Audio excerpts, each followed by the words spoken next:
Ha-ha! Not even the Princess of the Night can keep me from my mischief. This little land gives me access to everyone's dreams. Let's watch the fun.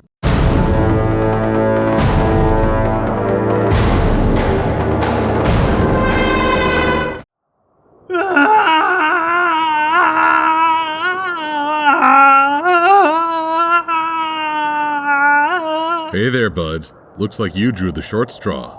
Help! Catch me, Mr. Flight Animation! Well, I would.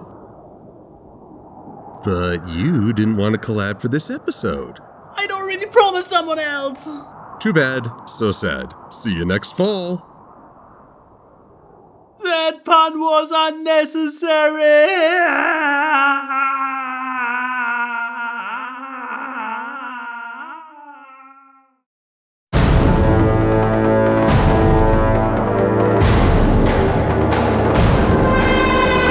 And the award for greatest reviewer in history is a tie between Josh Scorcher and Commander Firebrand.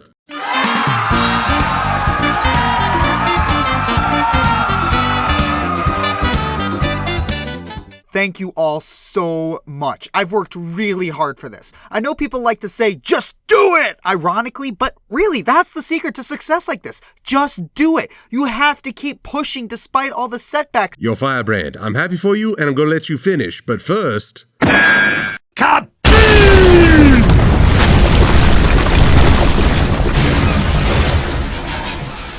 I'm going to bed, and I'm not getting up ever again.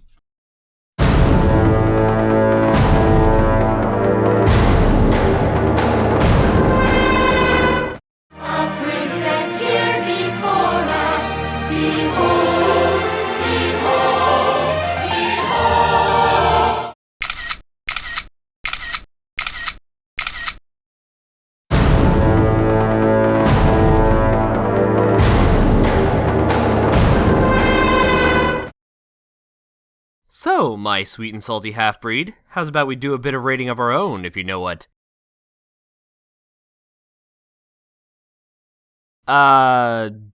This is exactly what it looks like. I appreciate your honesty. I take it you're surveying our dreams for our collab partner on Luna's big episode this season? If it will get us out of this situation faster, then I am going to say yes. Very well. I'll see you on that second barrage. So, did you custom cut those jeans, or is this something you can get at the store? Silver! Right. At least this is less startling than Dr. Wolf's dream. All hail Wolf! All hail Wolf! All hail Wolf!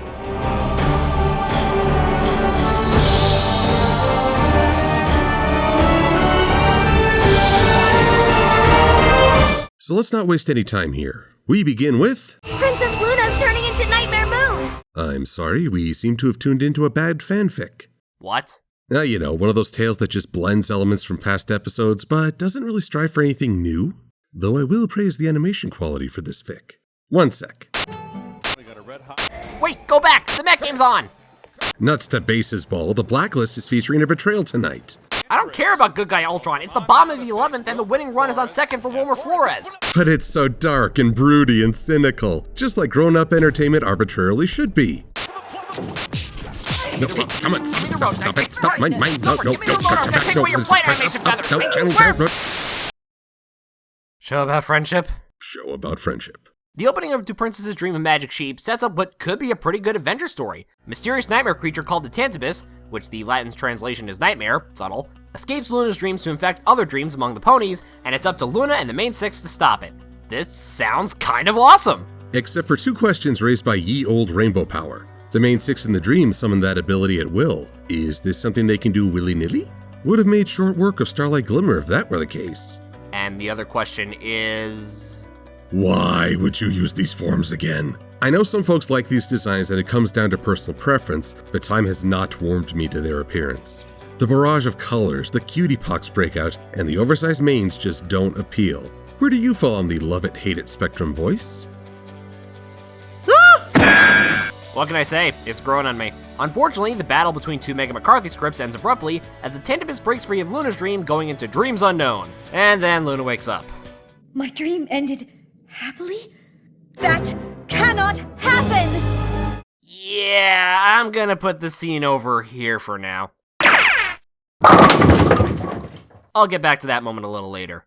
But in the here and now, our heroines are engaged in the all-important task of pet care. And I do stress all-important since, pets need attention. Especially when we haven't seen Owlicious since the library done blowed up. And Tank is done hibernating. See? I said he'd be back before the season was half over, and wow, barely scraped by on that prediction. Well, Tank back from hibernating isn't important.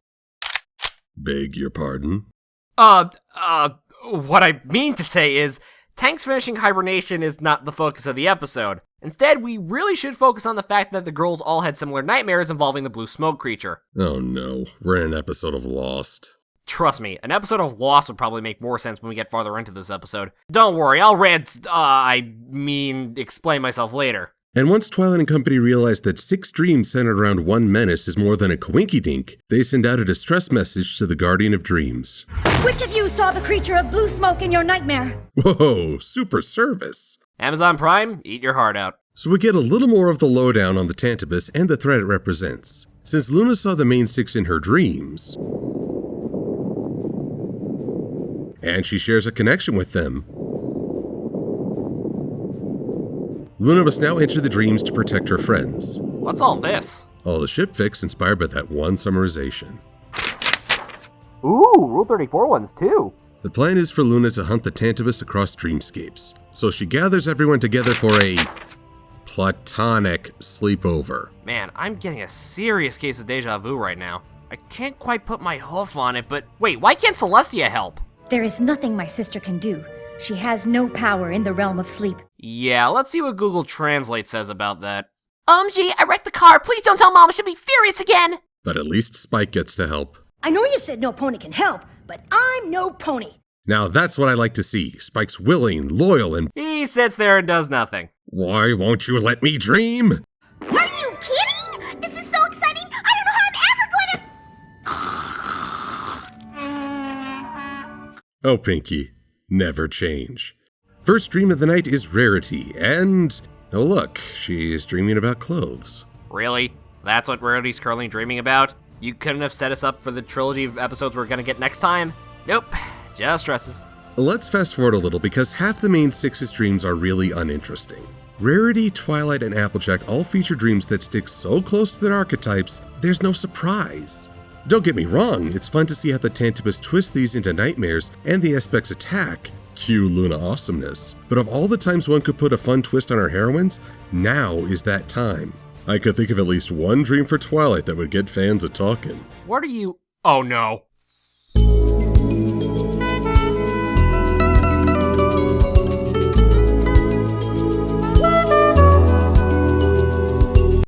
Silver, how could you? How could I not? But the Flame Wars! Will be delicious to read. Grandpa needs his stories. Can we please just focus on the other 3? Let's start with Best Pony. My best pony. Apparently, Pinkie Pie is a lucid dreamer. First thing that pops into her head, bam, it appears. And her nightmare feels like something out of a horror comedy. The delectables she snacked on for all those years have come to seek revenge. That is hilarious and scary at the same time. Unfortunately, her lucid dreaming allows the Tantibus to escape. Speaking of lucid dreaming, we may want to move to the next dream. Why? That's why. Ah! Hot! Hot! And now you know how the Spitter's acid feels in Left 4 Dead 2. Oh yes, my life is so much richer for knowing that. Thank you, O Fates, for this grand revelation. It's so nice to be the pet for once. I have so many questions, but I want to keep this a PG review for once. You know, I think that's actually an improvement. What do you think, Silver? Rawr. Ah! I think this is the most telling dream of all. That Fluttershy spends so much time giving and caring for others that her greatest dream is to have someone show that same kindness to her. It's a humble dream, but also a little tragic. I certainly don't think Angel will ever live up to that expectation, but we've saved the best for last. Ladies and gentlemen, prepare to hold your color.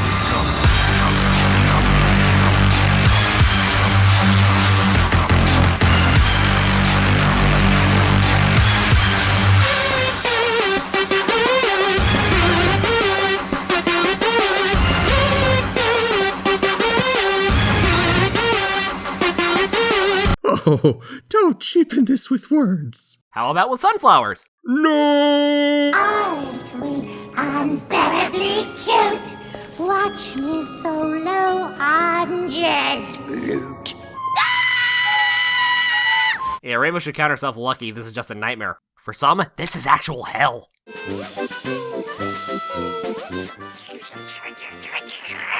But it's all for naught as the Tantibus slips away and Luna's pursuit ends.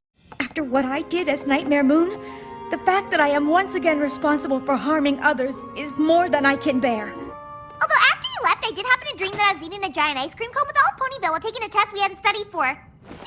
What'd I tell ya? Every pony makes mistakes.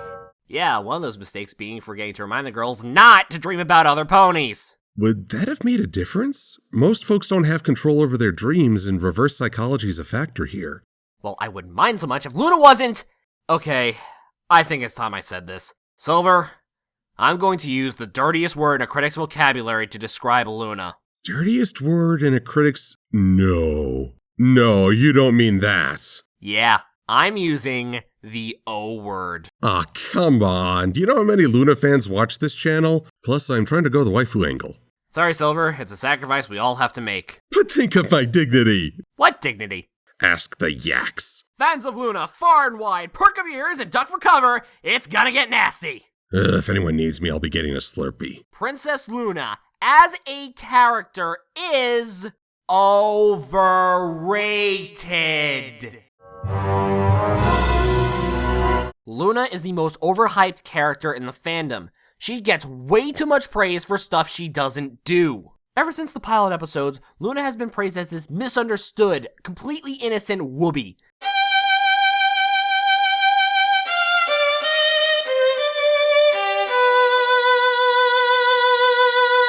We should feel sorry for Luna because she was banished to the moon for 1,000 years. I'm sorry, what was the reason for her becoming Nightmare Moon again? Oh, that's right, she wanted attention and acknowledgement for her duties of raising the moon and watching over the night by holding the sun hostage! That doesn't sound like a selfless and caring ruler, it sounds more like a selfish and bratty teenager who wants things her way. I hate to say it, actually, no I don't, Celestia was in the right for banishing her to the moon. Ever since then, Luna was the worst part of most of the episodes she had a prominent role in. Luna has shown she's not a good role model time and time again, undeserving of the fanfare. And yet every time Luna makes an appearance or get a mention, the entire fandom is like, Oh my god, Luna, best princess ever! Well, that's inconvenient. yeah, pretty much that. Oh, that's just low. Do I come in and shoot your inner fanboy in the head? You would. Yes, I would. Honestly, the fandom has hyped her up so much that episodes she has a prominent role in overshadows better episodes just by her mere presence. Yeah, Luna Clips is better than Lesson Zero, my ass! Easy now. What? I'm just saying my ass agrees with me that Lesson Zero was the better episode. Ain't that right, Cranky? And this episode supports my case as Luna being an overhyped character, not only abandoning those clearly in need of help during the dream sequences instead of taking them along to assist the others, but also not communicating to her sister, aka the most understanding and approachable character in the show about the situation at Hoof. And she's the hero of the story. So, y'all done? For now, I still have one more rant in me for later. You want to chime in? Well, when it comes to my favorite princess, the brain freeze, it is upon me. Must condense my thoughts into supplement video. But voice, please tell me, why does it matter if someone else props up Luna? Look, I'm not saying it's wrong to hype up a character. Heck, I find some likability in Luna from time to time, particularly in MLP media like the comics. But when it comes to the show, I fail to see where the love comes from. But that love is found in the hype itself. If one reads the excitement without trying to push back, it's possible to see the passion they invest in her character. The traits may not be visible in the show itself, but fandoms have a way of creating an ideal behind an icon. And while an overabundance of passion can be frustrating, it can also offer an insight to what many people are seeking in a story. I guess you have a point there. Back on track, realizing that the Tantibus will spread like the plague now that everyone in Ponyville will be harmed, and all that fear would give enough power for it to escape into the real world, Twilight suggests to Luna to create one shared dream to trap the creature. And I'll admit, that's really awesome of Luna to pull off. Unfortunately, this leaves Luna immobile as all her focus is kept on maintaining the shared dream. You know what this is, right? What? This shows that both Luna and Cadence have had reasons why they can't enter the fray themselves, and thus the main six have to carry the burden. I truly wish Celestia could be given this reason so she could appear less helpless. Well, we may not get it this season, but we definitely have 26 tries next time. And in the meantime, we've got something just as delightful.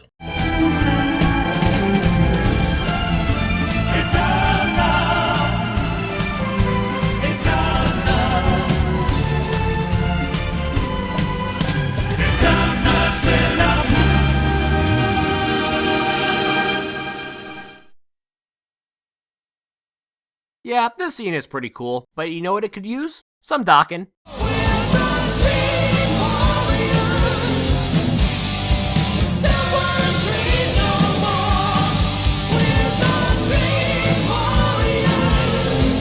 And thus the dream battle is on. I gotta say, the imagery here is the same vein as what we saw in Slice of Life, yet more devoted to the conflict against the Tantibus. So if you weren't a fan of the 100th episode shoutouts, this might be more your style. Filthy Rich certainly gives new meaning to "Shut up and take my money!" But all their combined power isn't enough to stop the Tantibus' advance. And it's here that we learn the truth behind its connection to Luna. I created the Tantibus to give myself the same nightmare every night. To punish myself for the evil I caused as Nightmare Moon. Excuse me while I go hit my head on a wall for a good 30 seconds. Many a fan has commented on the issue with this, and I have to agree that making the Tantibus a willful creation of Luna is troubling. Not just because it's led to everyone else being in danger, but what purpose does it serve? This isn't penance. This is self-torment and even more unhealthy. And I know a lot of folks disagree with my 1 year theory, but can we agree that it's been at least a year since the storyline began? How long has Luna been doing this to herself? Now, remember this scene from earlier? On my initial watch, I misheard that. I thought she said her dream wasn't supposed to end. This moment going along with the creation of the Tantibus makes even less sense when you account for the CMC Dream Trilogy. She says she gave herself the same nightmare every night. What, does she put the punishment on hold every time some pony's having a crisis of their own? Or she might sleep during the day while her sister tends to the world's ills. I'd like to think that's the case, since it would explain why Celestia didn't apparently try to help. If she were distracted, she may not know that Luna has been causing this problem. But luckily, this isn't a matter between just the two of them, as the main six offer words of support. Every pony who knows you knows that Nightmare Moon is in the past. We all trust you, Luna. Do you trust us enough to believe we're right? I do. Wait a minute, I just figured out why I was having deja vu before. The dream creature, Luna and the main six trying to stop said creature, Luna not requesting help even though she clearly needs it, the battle in Ponyville. It's the Nightmare Rarity arc. Right down to the pep talk at the end, this is the Luna portion of My Little Pony Friendship is Magic number 5 through 8. Okay, here's something no one has asked, especially those who dislike the episode. I did. Why did Luna have to create the Tantibus? Now, I'm not talking about the depression thing. I mean, what reason in story would she need to create the Tantibus? Wouldn't it make more sense if guarding the Tantibus was just one of her tasks as Princess of the Night, raises the moon, watches over Pony's dreams, and prevent the more dangerous nightmares, such as the Tantibus, from entering said dreams? Tranquilo, bud, tranquilo. If this keeps up, I'm gonna have to make a 1 rant limit for future collabs. In fact, you've been downright livid about this whole thing. It's almost like you're being driven by pure negativity.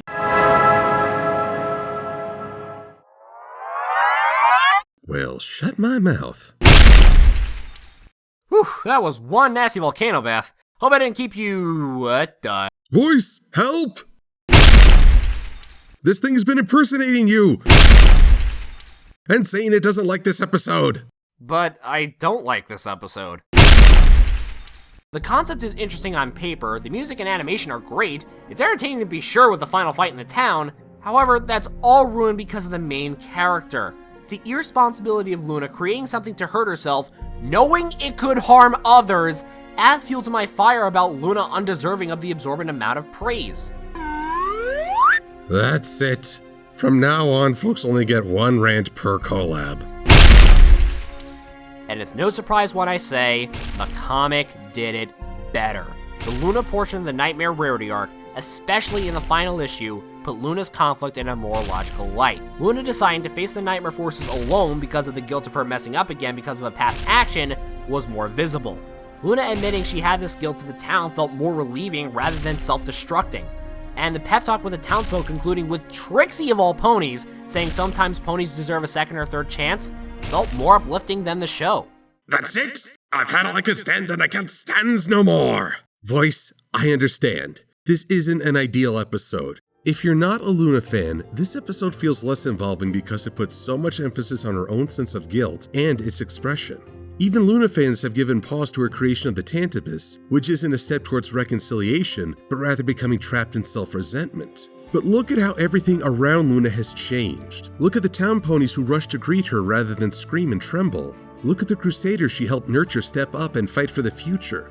Look at how we got to see the inner dreams of the main six and the fun visuals that came with it. This episode presents a mixed image for Luna. The sole princess who leads from the front line but also has some deep-seated issues. However, it does highlight the good she's done and how much other ponies have grown. Even an imperfect episode can have elements to enjoy, from the growth of individual characters to winks at the audience that are still funny in their own context. Can you focus on that, Voice? Can we agree that there's still some fun to be had here and move on? Yeah, I can do that. I am so glad that is resolved, just as I'm glad that Luna can enjoy pleasant dreams. Wonder what she's dreaming about now.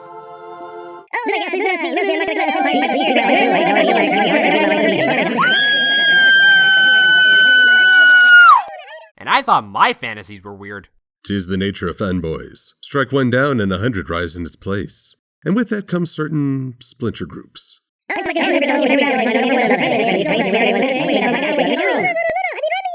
Hey, talons off my waifu! Well, this has been a trip. Voice of Reason and I just want to say that whether you're a Luna fan or no, we hope you've enjoyed this review. Thanks for watching.